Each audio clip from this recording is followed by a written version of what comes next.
একটি বিশেষ ঘোষণা, একটি বিশেষ ঘোষণা সংশ্লিষ্ট সকলের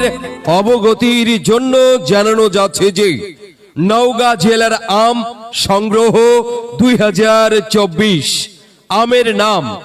আম সংগ্রহ শুরুর তারিখ জানিয়ে দেওয়া হচ্ছে। গুটি আম স্থানীয় 22 মে, গোপালভোগ 30 মে, ক্ষীরসাপাত হিমসাগর আম 2 জুন, নাগফজলি আম 5 জুন, ল্যাংড়া আম হাড়িভাঙা 10 জুন, ফজলি আম 25 জুন, আম্রপালি আম 20 জুন, আশিনা বাড়িফোর